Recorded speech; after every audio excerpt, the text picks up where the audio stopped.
आज का हमारा टॉपिक है डायरेक्ट एंड इनडायरेक्ट। सबसे पहले आप लोगों का हमारे चैनल MJ सर पर स्वागत है। और हम लोग आज पढ़ेंगे डायरेक्ट इनडायरेक्ट, जिसको कहते हैं नरेशन। आज का जो टॉपिक होगा वो क्लास 8 से लेकर के क्लास 12 तक के सारे बच्चों के लिए बेनिफिशियल होगा। आप लोग आइए और उसको देखिए, और अच्छा लगे तो उसको शेयर और कमेंट करिएगा। तो शुरू करते हैं डायरेक्ट एंड इनडायरेक्ट।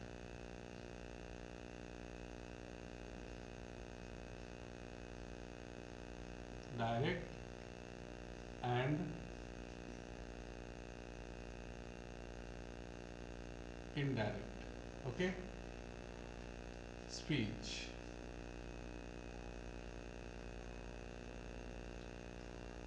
ये बहुत ही ज़रूरी है जिसके लिए क्लास 10 तक के बच्चे, जो है क्लास 10th के बच्चे या क्लास 8th 9th के बच्चे, जिनका बेसिक लेवल होता है, ठीक है, उनके लिए बहुत ज़्यादा ज़रूरी होता है। इसलिए आप लोग बहुत ध्यान से देखिए, आपके पेपर से लेकर के जितने भी एग्ज़ाम हैं सब में काम आएगा ये। आइए शुरू करते हैं। तो इसके दो पार्ट होते हैं। सबसे पहला जो पार्ट होता है वो होता है रिपोर्टिंग वर्ब।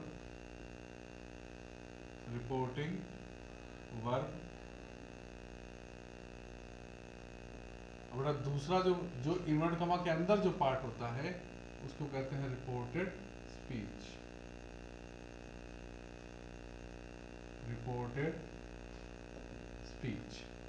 रिपोर्टिंग वर्ब और रिपोर्टेड स्पीच, ठीक है। रिपोर्टिंग वर्ब माने जो कहता है किसके लिए, इसके लिए। जो कहता है रिपोर्टेड स्पीच के लिए, ठीक है।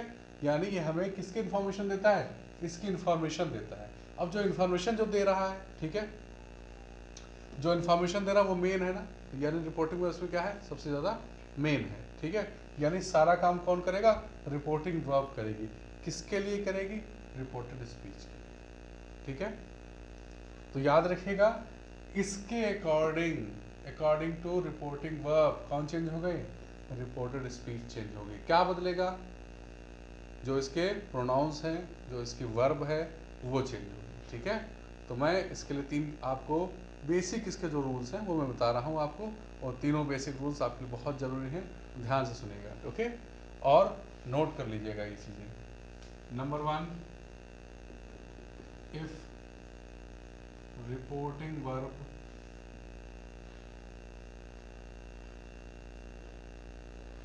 is in present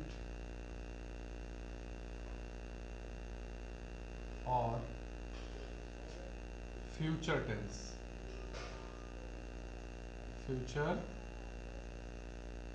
okay. Verb of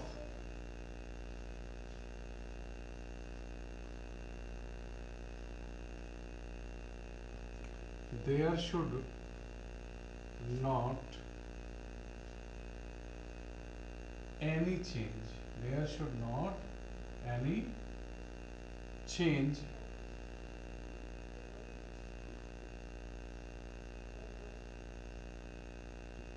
in the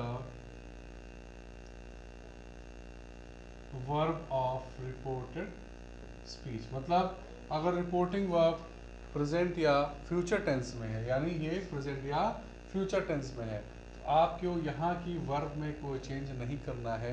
जैसा जो लिखा है चुपचाप वैसे ही लिख दीजिएगा और आपका सेंटेंस कंप्लीट हो जाएगा। नंबर 2 पे आइए। If reporting verb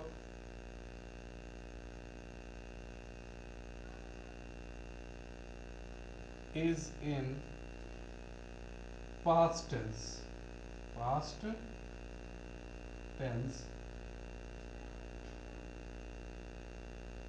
there should be,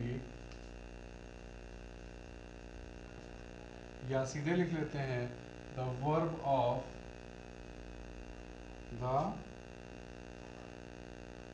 of reported speech should be in past tense। और अगर ये यहाँ पर ऑलरेडी पास्ट टेंस में तो क्या करेंगे, तो केवल याद रखिएगा, अगर सिंपल पास्ट है तो उसको चेंज कर दीजिएगा पास्ट परफेक्ट टेंस में, और अगर पास्ट कंटिन्यूअस टेंस है उसको चेंज कर दीजिएगा पास्ट परफेक्ट कॉन्टिन्यूअस में। सेंटेंस आगे एग्जाम्पल दूंगा तो आपको समझ में आ जाएगा क्या है वो, ठीक है। इसको नोट करते चलिएगा। फिर मैं यहाँ से इसको थोड़ा सा मिटाऊंगा, ठीक है, साफ कर दूंगा ब्लैक बोर्ड। उसके बाद तब तक आप इसको नोट कर लीजिएगा और कॉपी लेकर सामने बैठिएगा, ताकि जब सेंटेंस के एग्जाम्पल दूँ तो आपको उसको क्लियर हो जाए, ठीक है। इसको मैं इतना हटा रहा हूँ, ठीक है। वीडियो पॉज करके आप इसको नोट कर लीजिएगा, प्रॉब्लम हो तो कमेंट कर दीजिएगा, कोई दिक्कत नहीं है। साथ में ये वीडियो लास्ट तक देखिएगा, क्योंकि आपके लिए कुछ नया लेकर के हम लोग आ रहे हैं, इसलिए उसके बारे में भी मुझे जानकारी देनी है थोड़ी सी आपको, इसलिए लास्ट तक उससे बने रहिएगा। Number 3, if reported speech is a historical event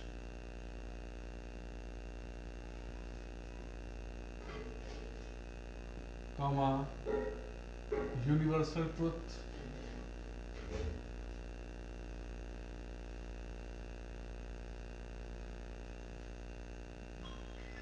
comma habitual action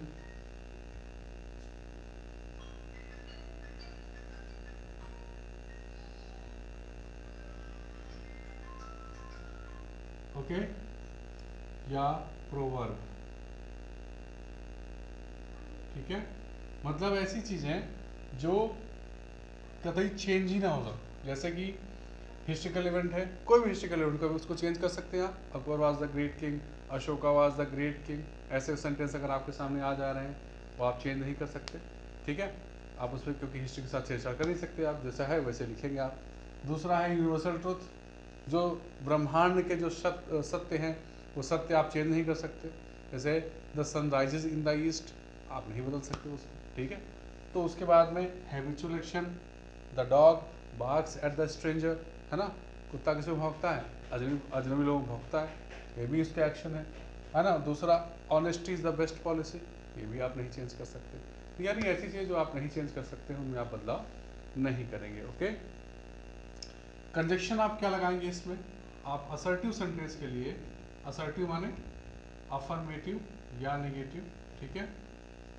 in sentences में आप कंजक्शन क्या यूज करेंगे, इनके लिए कंजक्शन आप यूज करेंगे दैट कंजक्शन होगा। सेंटेंस के एग्जांपल दे रहा हूं, ध्यान सुनिएगा। नंबर 1, मोहन सेड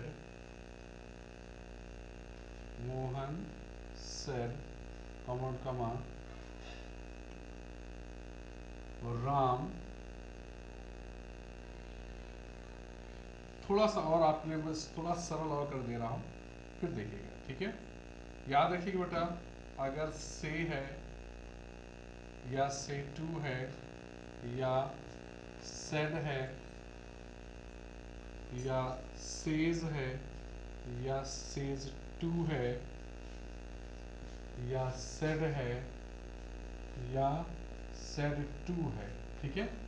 इतना अगर है तो बेटा से को हमेशा से रखिएगा, से टू को आप टेल में चेंज करेंगे, सेज को आप सेज में रखेंगे, सेज टू को आप टेल्स में चेंज करेंगे, सेड को आप सेड रखेंगे और सेड टू को आप बेटा टोल्ड में चेंज करेंगे, ठीक है।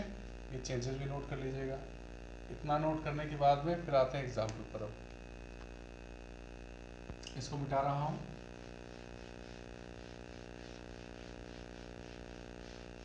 दिक्कत हो तो बता दीजिएगा, बाकी वीडियो पॉज करके आप देख लीजिए। 2 एग्जाम्पल लिख रहा हूं, ध्यान दीजिएगा, ठीक है। नंबर 1, मोहन सेज कमा Ram is writing a letter, okay. ज़्यादा टफ नहीं मुझे लग रहा है, बस आपको टेंस का पता होना चाहिए। ये रिपोर्टिंग वर्ब है, ये रिपोर्टेड स्पीच है। सेज किस टेंस की बात कर रहा है? सेज सिंपल प्रेजेंट की बात कर रहा है, यानी वर्ब किस में है? प्रेजेंट टेंस में, यानी इसकी वर्ब में हम कोई चेंज करेंगे नहीं करेंगे। ठीक है, क्या हो जाएगा? सीधे बनाइएगा, मोहन सेज। अब ये दोनों काम हटा देना, कंजक्शन दैट लगा देना यहाँ पर। ठीक है, आगे जैसा लिखा है सेम वैसा आप नोट कर दीजिएगा। Ram is writing a letter. क्या रीजन है इसका? क्यों? क्योंकि ये आपकी रिपोर्टिंग वर्ब जो है वो प्रेजेंट टेंस में है। ठीक है, दूसरा एग्जांपल देखिए, he said to me, honesty is the best policy. Honesty is the best policy. Set two को मैंने क्या लिखा था उसमें? जहाँ सेट टू मिल जाए वहाँ पे आपको टोल्ड करना है। क्लियर है? फिर मीज आगे लिखा लिख दीजिए। यहाँ पर आगे कंजक्शन लगाना है, भाई दो को जोड़ना है, दो सेंटेंस जोड़ेंगे तो कंजक्शन लगेगा that. Honesty is the best policy तो कहावत है, चेंज होगी नहीं, जैसे लिखी है वैसे ही आप इसको नोट कर दीजिए। Honesty is the best policy. Clear है? ओके, नंबर 2 पे आइए। Number 3 example, the teacher will say